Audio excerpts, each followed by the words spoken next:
Fala, pessoal. Eu já volto aqui, que eu só tô com um negocinho no fogo e já venho, rapidão.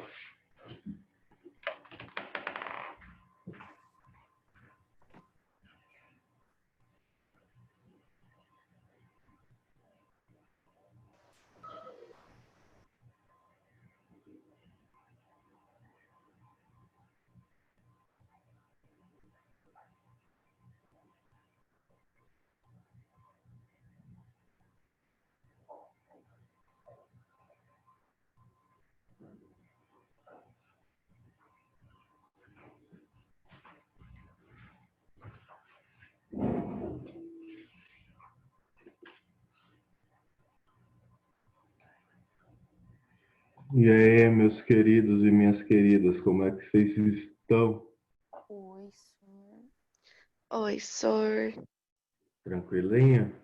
Ô, Sor, depois Tudo eu preciso te tranquilo e perguntar uma calmo. coisa sobre a Bom tarefa. dia, senhor. Bom dia. Pode perguntar, Sofia, se quiser já. Viu? Não No vi. site Hã? Não, você falou viu, eu falei não vi. Nossa Senhora. Tá. Bom dia, Sor. Então, Bom aí, dia. na tarefa, eu fui ver no Tarefa.net como fazia aquele exemplo exemplos de ações. Aí, teve um que eu não tava achando na internet as ações corretinhas, sabe? Tá explicando tudo bonitinho. Aí eu peguei do objetivo e mudei algumas palavras, mas aí lá embaixo, em sites, eu coloquei objetivo só como modelo. Tem problema? Não, se você citou a fonte, não tem problema. Ah, tá, Embora o beleza. que Eu você, esqueci de colocar a fonte no meu. embora o que você fez basicamente foi um plágio. Não, tô Não, brincando. sério, Sor. Não, tô brincando, tô brincando, tô brincando. Ah, tá. Calma, Porque calma. eu coloquei diferente um pouco. Eu usei como base só. E eu só coloquei um, igual, do objetivo. Ô, senhor, você recebeu o meu? Você recebeu Calma aí, gente, calma aí, calma aí. Só deixa eu fazer um É negocinho porque meu aqui. e-mail era da época que eu jogava Minecraft. Tá com o nome meio estranho, mano. Não sei se você recebeu, entendeu? Então, galera, vou. Em relação assim, eu tenho olhado pelo celular, quem tem mandado. Deixa eu ver. Foi o Luca que me falou isso agora? É, isso. Luca, o seu, pelo jeito, eu recebi, que eu tava vendo as notificações. Você mandou ontem, né, na tardezinha, não foi? Bem, Então tá, o seu, eu já vi, o da Sofia, eu sei que chegou, tá? Dessa mala sem alça aí, mas tudo bem. Me respeita, cara. Você sabe que você mora no meu coração, né, Sofia? Se eu tivesse um. É, só deixa, Muito só tô, bom. só tô, só tô ajustando aqui as coisas da chamada, né? O cara tá meio dramático hoje. Oh, tinha 3 pessoas esperando para receber. Mas assim, galera, eu só vou reforçar a seguinte questão em relação à tarefa, que é de fundamental importância que vocês me mandem por e-mail, porque no e-mail eu consigo ter o controle maior de quem mandou, e até mesmo de quem eu já baixei o trabalho para colocar nos arquivos. Por quê? na Agenda Edu, quando aparece para a gente pode até baixar tal, colocar, vamos supor, colocou na pasta, já era, mas aí depois sempre vem, mas professor, você recebeu minha mensagem, chegou e tal, e até a gente achar na Agenda Edu a mensagem do fulano de tal com o contexto demora. Então, eu prefiro, por questões de organização, para me organizar melhor, e vocês sabem bem que esse que vos fala é um atrapalhado em pessoa, né? Então, para me organizar melhor, eu prefiro, eu saliento, enviem no e-mail. Até mesmo, teve algumas pessoas que me enviaram pela Agenda Edu, eu pedi para que reenviasse no e-mail, tá? Porque eu consigo ter um controle melhor, ok? Lembrando Professor, que... eu esqueci de Oi? colocar a minha fonte. O que que eu faço? O que você faz? Você vai, então, reenviar o e-mail, tá? No mesmo e-mail que você enviou, só anexa e fala assim, ó, é esse que você tem que considerar, tá? Porque até às 11 horas, 59 minutos e 59 segundos, vocês podem me enviar o trabalho, tá? Ah, beleza. Se eu olhar lá na data no horário que vocês me entregaram o trabalho, passou de meia-noite, eu não considero o trabalho, tá? Então, quem tem que fazer algum ajuste, pode fazer e reenviar. Só que mande assim, professor, no e-mail, manda assim, professor, estou reenviando esse e-mail, considere este trabalho. Daí eu sei que é esse que eu tenho que baixar e é esse que eu tenho que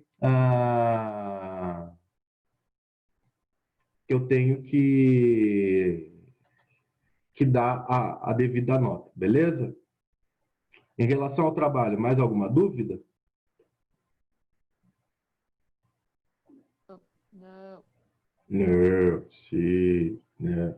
Mas, gente, qualquer questão que vocês tiverem, podem me perguntar tranquilamente, tá? My people, como eu falei na... Nossa, o Joãozinho ainda não está aqui? Percebi que estava meio silencioso. Ô, senhor, Calma aí, rapidinho. Deixa eu ler aqui. depois que eu Então, fiz o login do Zoom, as minhas aulas estão travando muito, tipo, muito mesmo, a ponto de não saber o que vocês estão falando. Então, se sair ou alguma coisa do tipo, daqui a pouco eu volto, que é porque tá difícil o bagulho, tá? tá, que a partir de hoje vocês tiveram que autenticar, né, no Zoom, né? Tranquilo, eu vou até tentar falar de modo mais tranquilo e sereno é, para vocês poderem escutar bem. Deixa eu responder aqui que me mandaram uma mensagem reservadamente no chat. Deixa eu dar uma atenção aqui.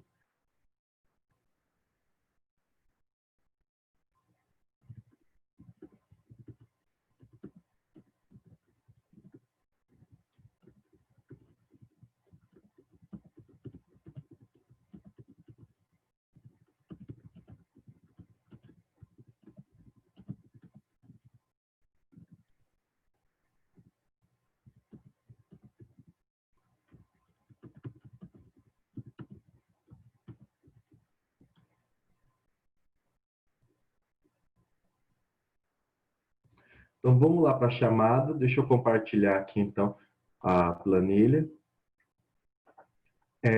Gente, para eu considerar a chamada, eu preciso ouvir vocês respondendo, tá?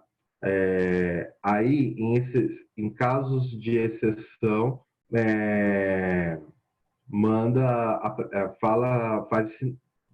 faz algum sinal de vida via chat, beleza?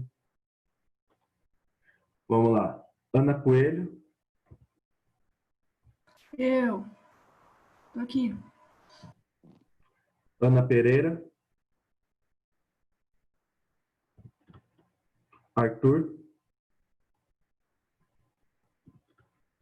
Augusto. Carlos.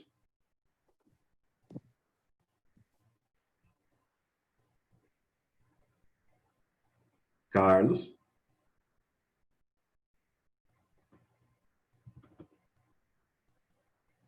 Catarina. Que, senhor? Davi. Davi. Giovanni. Giovanni.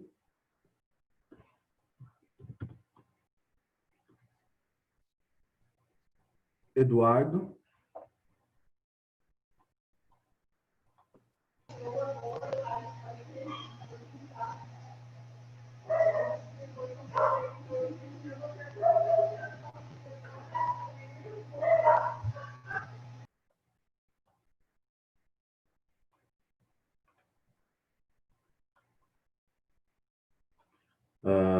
Henrico. Eu. Guilherme. Igor. Isabelle. Eu. João Pedro. Não chegou. João Vitor. Aqui. Júlia. Kathleen. Eu, senhor. Lucas.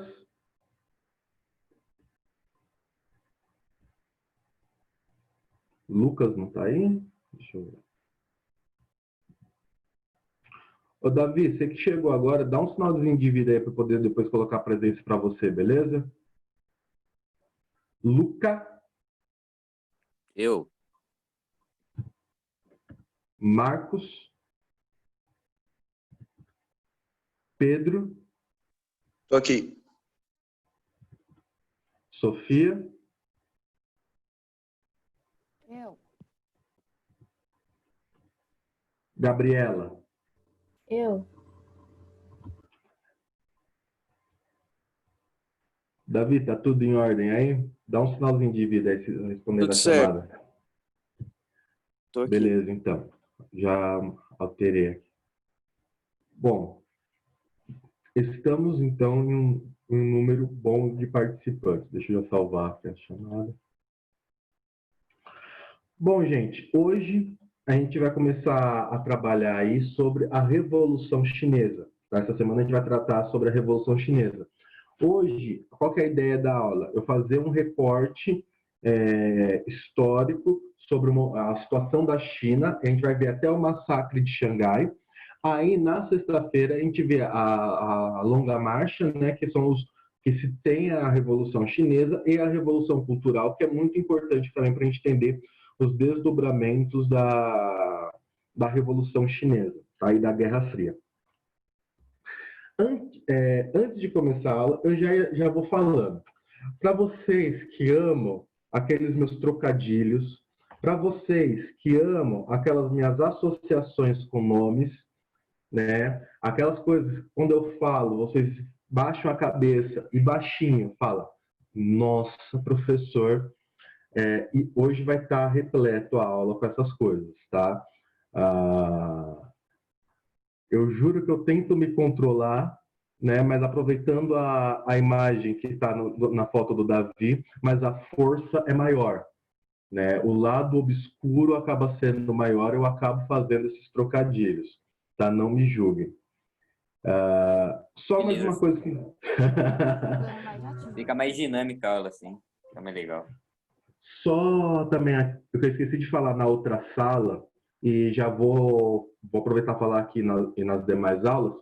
Ontem eu enviei via mensagem no Agenda Edu a recuperação. Então dá uma olhada lá em mensagens, não atividade, tá? Em mensagens, e olha lá para ver se você recebeu a minha atividade de recuperação, porque quem ficou de recuperação tem que me mandar a atividade até sábado, tá? E a atividade da recuperação, por questões protocolares aí, será enviada por Agenda Edu. Né? A orientação que a gente passou é pegar a atividade de recuperação na própria Agenda Edu, embora eu particularmente prefiro que me enviassem por e-mail, tá certo? Mas deem uma olhada lá quem ficou de recuperação. Pois bem, então, galera, aqui, lembrando que a gente está falando sobre Guerra Fria. Só que, como vocês gostam de me zoar, né? a idade já está um pouco avançada, né? Ainda mais nesse período de quarentena, eu fui esquecendo algumas coisas, né? E, cara, no espaço de uma semana, eu esqueci a definição de Guerra Fria. Henrico, você poderia me dar a definição de Guerra Fria?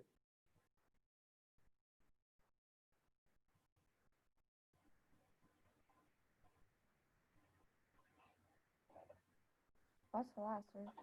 Calma aí, deixa eu ver se que ele se manifestou no chat aqui. Ele falou, pera, senhor, tô perando. O pior é que toda vez que vocês falam pera, eu lembro daquela música, pera aí, pera aí, pera aí. Professor, Oi?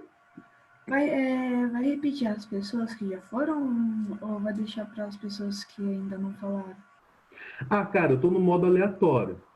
Na verdade, para ser bem sincero, Ana, com você, eu pego o cursorzinho aqui porque eu consigo puxar os participantes da aula. Eu pego um cursorzinho aqui e falo, é você que vai ser agora. Né? Meio que minha mãe mandou, então é meio aleatório. Justamente para vocês ficarem atentos, que a qualquer momento da aula eu posso fazer uma pergunta para vocês. Até entendi. Henrique, diga. Ele foi. Foi um conflito entre duas grandes potências após a Segunda Guerra Mundial, Estados Unidos e União Soviética. Henrico, a sua definição está parcialmente correta. O que é uma coisa que vocês precisam sempre frisar é que foi um conflito indireto. Ou, para quem for usar o termo de guerra, foi uma guerra indireta entre Estados Unidos, que é capitalista, e União Soviética. Eu, particularmente, prefiro falar sobre Guerra Fria em relação a uma guerra ideológica entre capitalismo e socialismo. Aí o que nós temos? Quem representa o capitalismo? Os Estados Unidos. Quem vai representar o socialismo? A União Soviética. Por que é sempre importante vocês frisarem a questão do indireto? Porque Estados Unidos e União Soviética nunca chegaram a entrar em um conflito bélico, ou melhor dizendo, nunca chegaram a declarar guerra diretamente um contra o outro, beleza? Eles sempre foram apoiando outros conflitos, beleza? Que a gente vai perceber aí no decorrer do bimestre, tá certo? Em relação à definição de Guerra Fria, alguém tem algum questionamento? E, gente, pode parecer chato, pode parecer redundante, mas todo momento que for pertinente, eu vou pedir para alguém falar o conceito de Guerra Fria, porque isso é uma coisa que eu quero que vocês fiquem enraizados, gravados na mente de vocês, essa definição, ok? Presoto, durante a Guerra Fria, nós tivemos aí uma série de discursos, né, inflamados, né, que movimentavam toda uma atmosfera de paranoia na Guerra Fria. Você poderia me falar o que foi o macartismo? Foi a ação de perseguir comunistas nos Estados Unidos? Isso mesmo, tá? Então, o macartismo, ele foi uma política desenvolvida por um senador chamado Joseph McCarthy, na qual ele iria perseguir, né, os comunistas ou os supostos comunistas. Tá certo? Então, veja que na Guerra Fria nós também temos toda uma atmosfera, tá, de paranoia. Então, isso eu só estou fazendo uma breve retomada daquilo que nós trabalhamos nas aulas anteriores, na semana passada. Bom, dito isso, é importante sempre falar que nós tivemos demais discursos. Nós tivemos o discurso do Churchill, de Stalin, tivemos a doutrina Truman, tivemos a doutrina Zhdanov. Tá?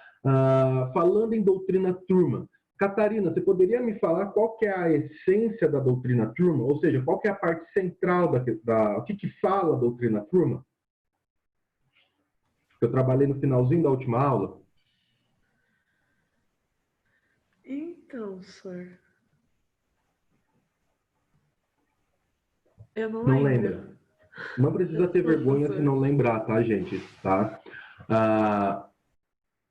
Então, vamos lá, gente. A doutrina Truman, em linhas gerais, ela defendia que os Estados Unidos tinha como missão ser o grande protetor da democracia mundial, ante ao totalitarismo comunista, beleza? Então, se tivesse uma revolução socialista ou comunista em algum país e essa revolução não fosse, né, por vias democráticas, vamos colocar assim por dizer, porque dentro do contexto de revolução para os marxistas, você pode fazer uma revolução sem ser necessariamente armada, mas se um país, aqui vamos lá, se um país se tornasse socialista de uma forma antidemocrática, os Estados Unidos poderia intervir, né, militarmente nesse país, que é o que a gente vai ver que acontece na Coreia, beleza? Em outros países também, no Vietnã também, e por aí vai. Aqui, galera, também uma outra coisa que é importante eu ressaltar com vocês por que muitas vezes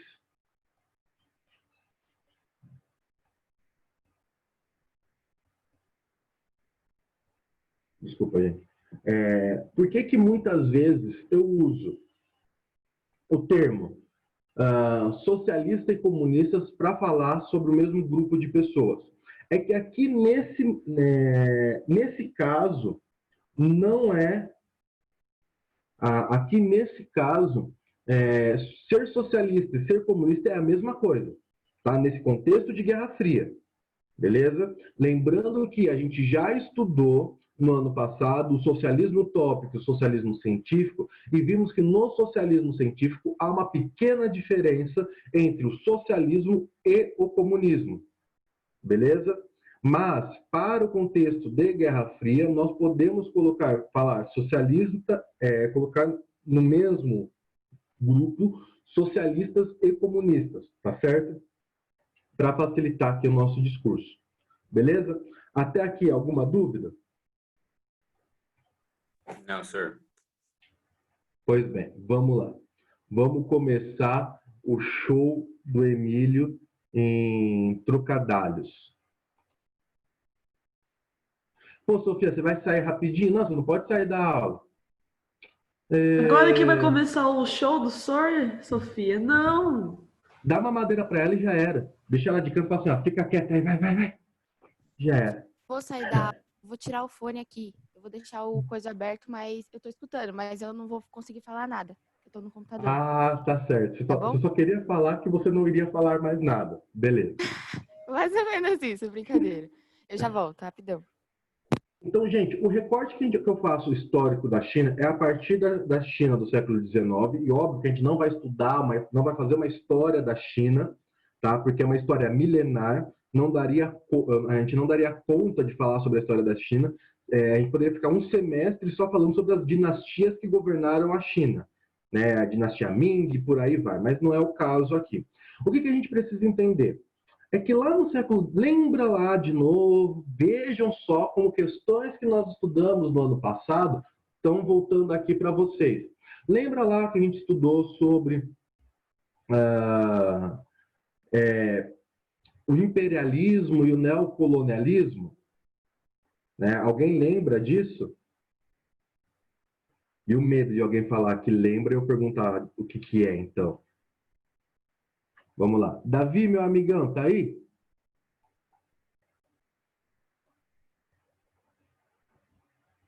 Oi, senhor. Eu tô com uns problemas no computador. Aí eu tive que entrar com o celular da minha mãe. Aí eu não consigo ficar falando sempre, tá? É por isso. Ah, tranquilo. Mas agora você consegue responder uma pequena pergunta ou tá complicado? Então, senhor, fica complicado porque eu tô com um problema no fone de ouvido. Ah, tranquilo, então. Passo para outro. Giovanni.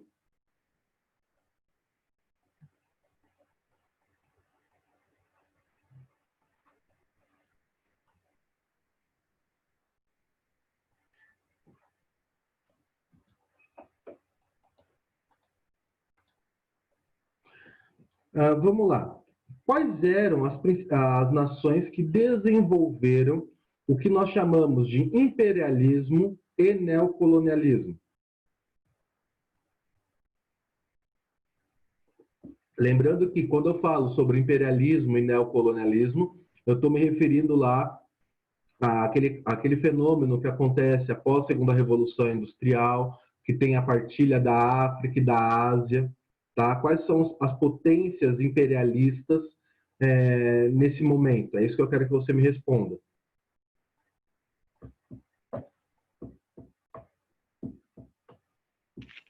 Aí, senhor, você está conseguindo me ouvir? Tô. Tá conseguindo? Tô. Ah, nice, então. Aí, senhor, pequeno problema, eu não lembro. Bom, vamos lá então, gente. Nós temos que as grandes potências imperialistas são as potências industriais da época, tá?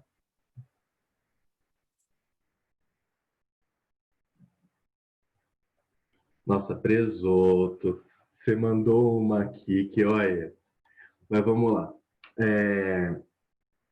Então, dentro disso, a gente enquadra a França, a Inglaterra, os Estados Unidos, o próprio Japão mais para frente, vai querer desenvolver o imperialismo, a Bélgica, a Alemanha, a Itália. Lembra, gente, até mesmo foi o imperialismo e o neocolonialismo que levaram à Primeira Guerra Mundial. Por que eu estou retomando isso?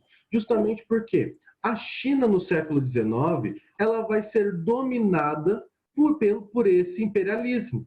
Tá? Embora a China, aí ela tinha um imperador próprio, ela tinha como posso falar assim, toda uma forma de governo próprio, mas ela acabou sendo dominada pelas potências europeias, além de Japão e Estados Unidos, em algum momento da sua história.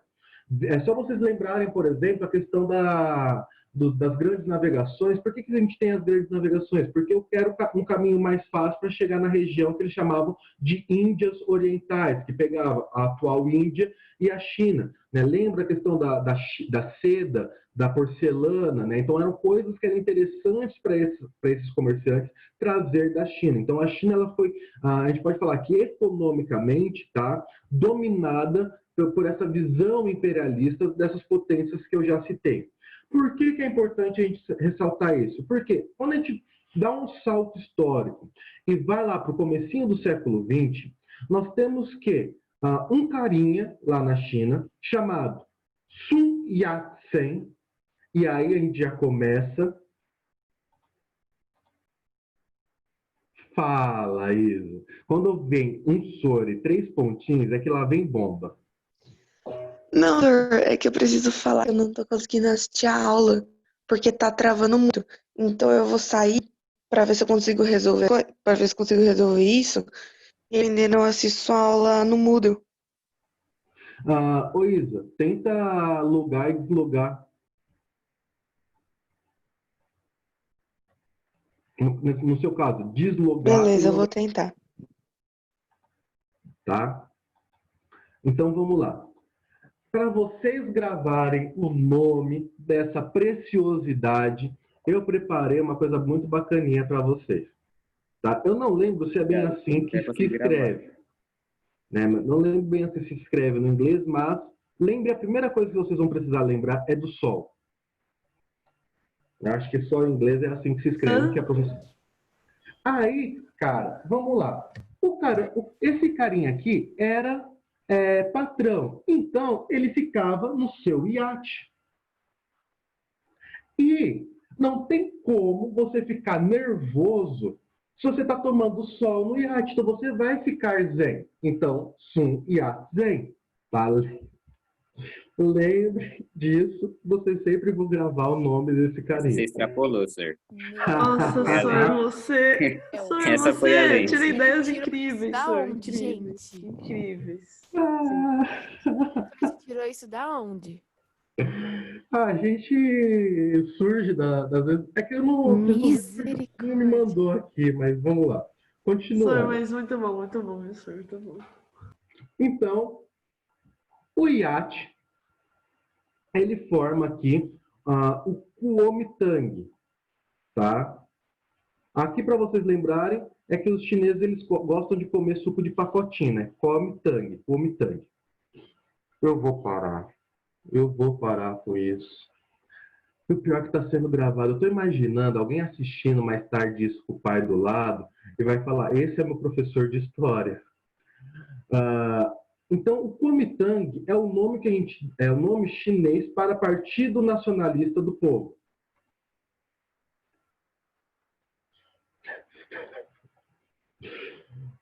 Então, veja, né, o Sun Yat-sen ele estava insatisfeito com a situação que nós tínhamos com a situação que a China estava vivendo, em especial a situação econômica e essa questão dos abusos que os estrangeiros estavam fazendo.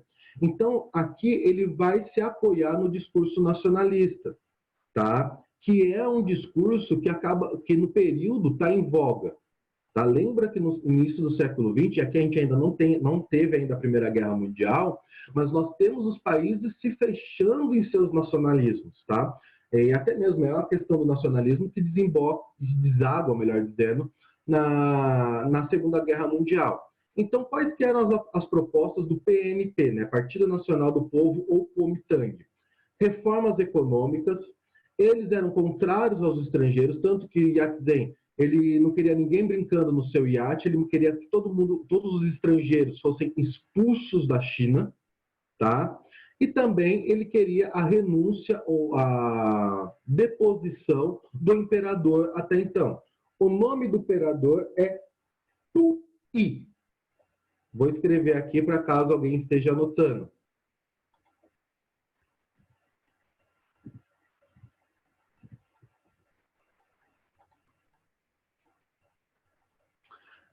Que era da dinastia Manchu. Então, caso alguém goste de estudar as dinastias chinesas lá, depois vocês olhem lá a dinastia Manchu e busquem lá o imperador Puyi.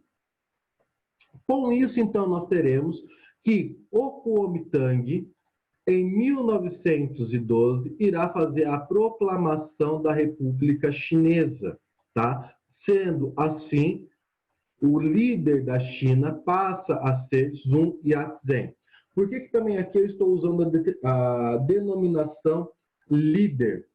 Justamente porque, desculpa, justamente porque eu não sei qual foi o modelo que a China acaba adotando, se foi o presidencialismo, se foi o parlamentarismo, qual foi a forma que em 1912 que a China usa, né, que a República Chinesa vai usar. Então, por isso que eu vou usar a denominação aqui de líder. E aí também, dentro do século XX, alguns anos depois, nós temos a formação do Partido Comunista Chinês. E aqui, gente, sem gracinhas, se atentem que, acho que em algum exercício aqui, deve aparecer a sigla do partido. Isso, aparece a sigla do partido, PCC. Então, na hora que você for fazer o exercício e ver a sigla, não confunda, que é quase natural você pensar no primeiro comando da capital, que é a facção criminosa aqui de São Paulo. Tá? Eu estou falando do Partido Comunista Chinês. Calhou da sigla da PCC também. Ok? Então, agora no próximo slide, a gente começa a trabalhar a situação, a formação do Partido Chinês, a visão do socialismo na China. Mas percebam, então, que a gente parou aqui no recorte histórico na China enquanto república, sob a liderança do Kuomintang. Ok? Alguma dúvida até agora? Tranquilinho? Tranquilo.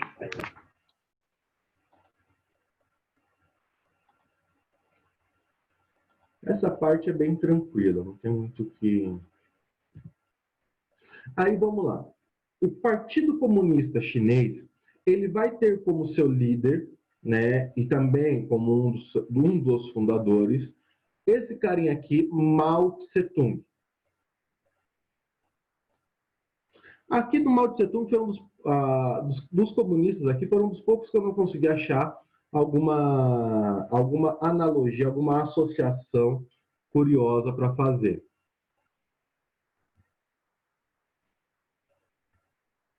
Kung Lao?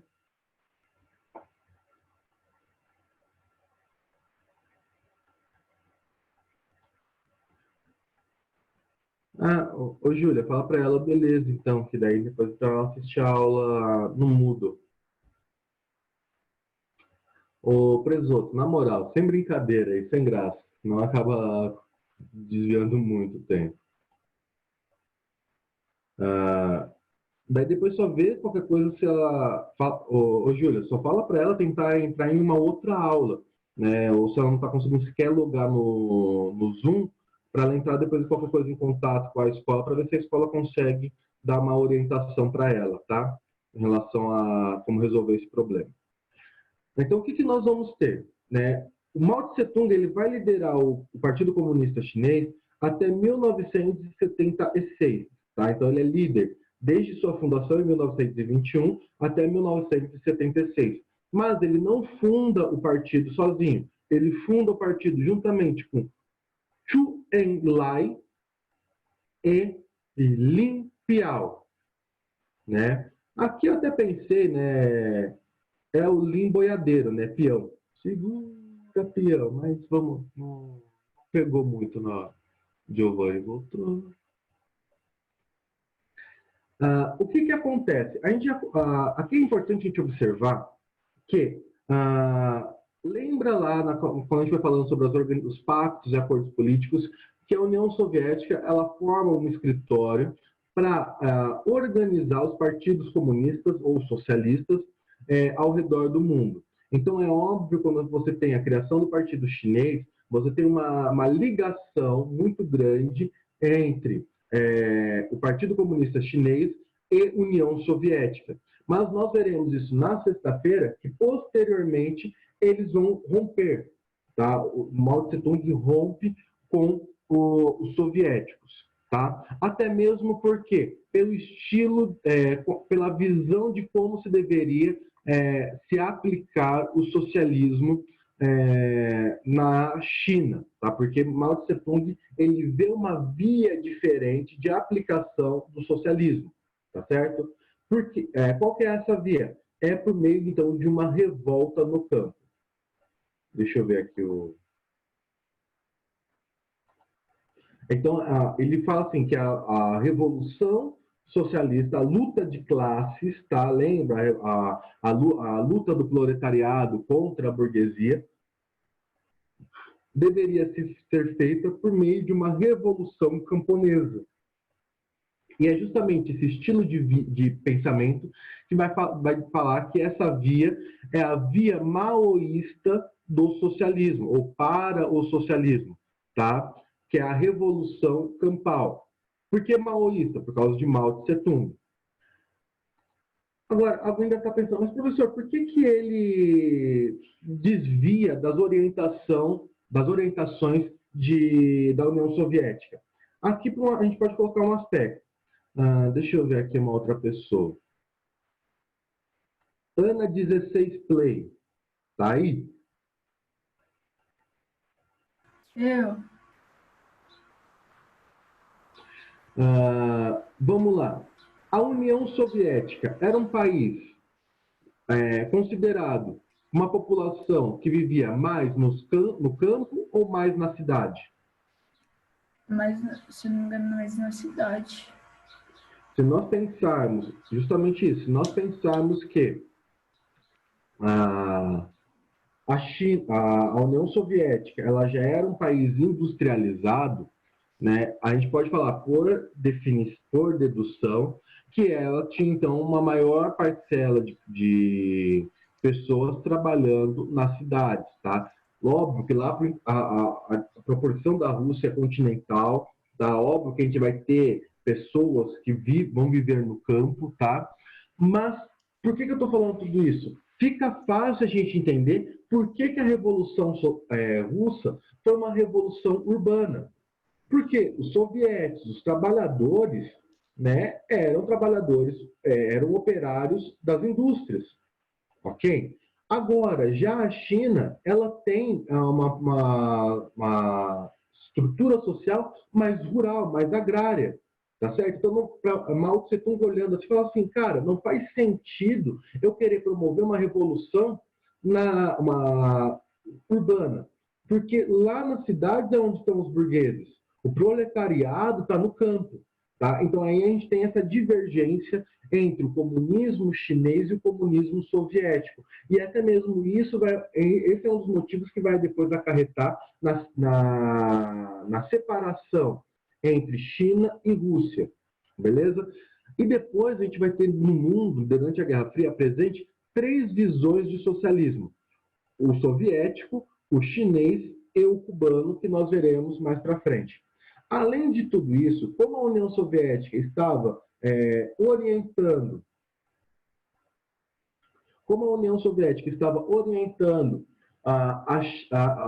o Partido Comunista Chinês a fazer uma revolução urbana, o que os soviéticos eles falam? Né? A Rússia pega e fala assim, mano, opa, eu ia grifar já errado. Eu falo assim, mano, sabe o Kuomintang? Vocês têm que se aproximar deles. Tá? Vai se apoiando neles, vai vendo quais são as pautas em comuns e depois vocês já conseguem promover a revolução. Só que, na verdade, o que acontece não é essa aproximação que Moscou queria. Na verdade, o que nós teremos é um conflito contra o PNP, porque o PNP passa a ser apoiado, como a gente vai ver no próximo slide, pelos burgueses, pelos capitalistas. Então, a gente pode falar que o PNP ele parte, né, já para uma linha de ser considerado de direita. Né? Se o Partido Comunista Chinês a gente pode considerar que uma visão de esquerda, o PNP seria uma visão mais de direita. Beleza? Mais uma vez, até aqui tudo tranquilo, né? Sim.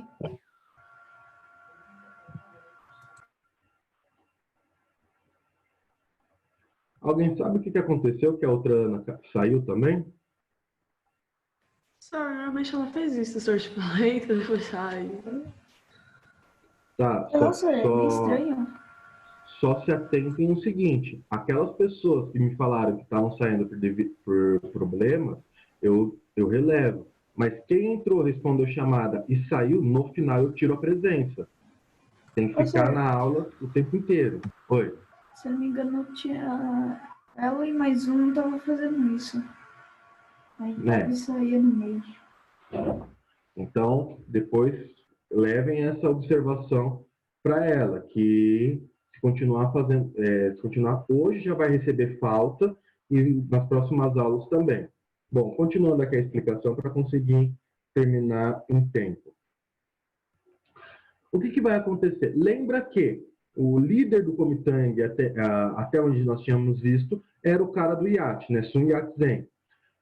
Agora, o sucessor de Sun Yat-sen é esse carinha chamado Chiang Kai-shek.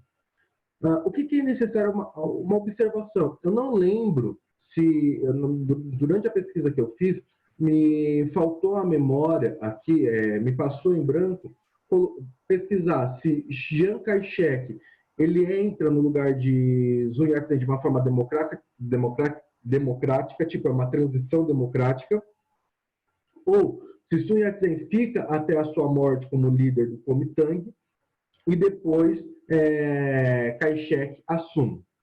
Aí, né, para finalizar com chave de ouro as analogias com os nomes, como é que vocês vão lembrar desse carinha? Né? Principalmente pelo sobrenome dele. Shrek. Não. Vamos lá. Hoje em dia não está tão comum vocês usar, a sociedade usar isso. Mas antes lá você depositava o cheque no banco.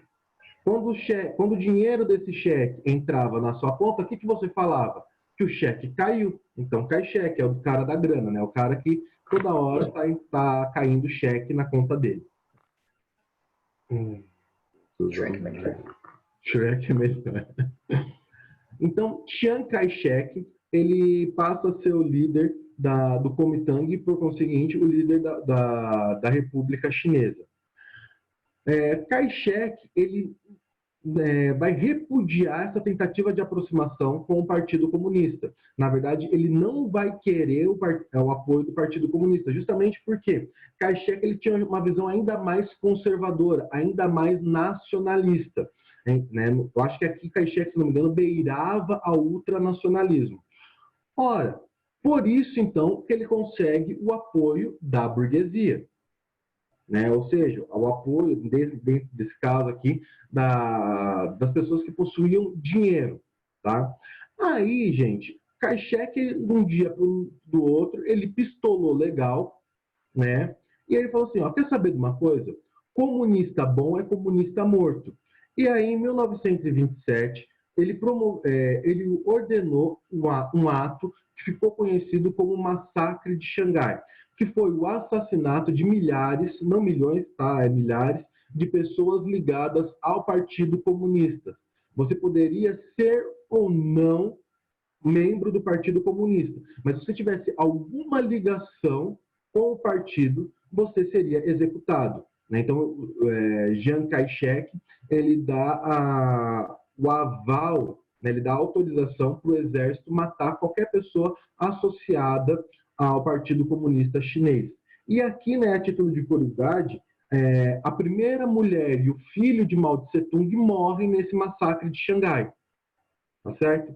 Professor, você pode então voltar à definição do massacre de Xangai? Posso. Foi um massacre autorizado por Chiang Kai-shek, que consistiu no assassinato de milhares de pessoas vinculadas ao Partido Comunista Chinês. Ora, é óbvio que quando o Chiang Kai-shek faz isso, ele tem como mente extinguir o Partido Comunista da face da Terra, ou melhor dizendo, da face da China.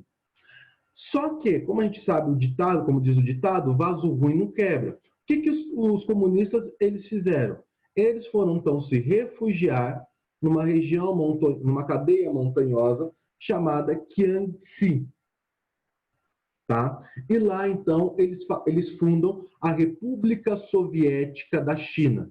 E é a partir daí que as animosidades ficam mais acirradas entre Kuomintang e Partido Comunista Chinês.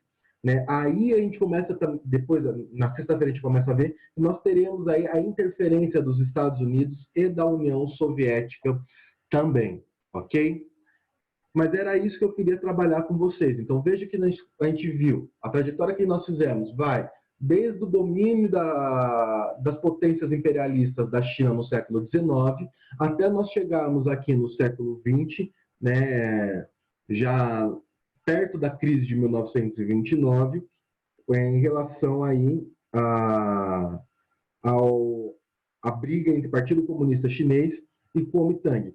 Galera, aqui, por que eu dei uma travada? Porque assim, bem um start aqui, que olha que interessante, né? Enquanto a Europa estava preocupada em se reestruturar, porque estava estava tentando se reerguer da Primeira Guerra Mundial, enquanto os Estados Unidos está lá com uma economia pujante, né? Nós teremos aqui na China, nesse cenário, aqui no mesmo período, que a China está tentando resolver uma treta entre nacionalistas e comunistas.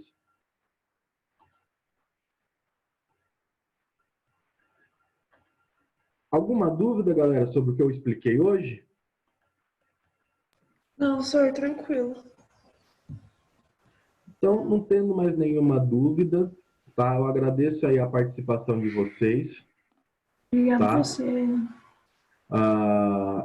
Deixo aqui de novo a observação, que se entrou só para pegar a chamada e saiu da aula, eu vou depois tirar a presença, salvo exceções que me foram avisadas. Diga. Eu tenho uma pergunta. Você acha que a gente já faz hoje a sua prova no Moodle? No Moodle, sei lá, que negócio. Olha, eu esperaria para sexta. Ok. Tá? Por que eu esperaria para sexta? Justamente porque a gente encerra a matéria e o denso, que eu acho que foi a parte que eu coloquei de questões, é o conteúdo da sexta. Ok, senhor. Beleza? Uhum. Gente, então, um abração, uma boa semana a todos. Até sexta, tá? Até. Valeu, senhor. Tchau, senhor. Tchau, tchau. Tchau, tchau. Até mais. Até.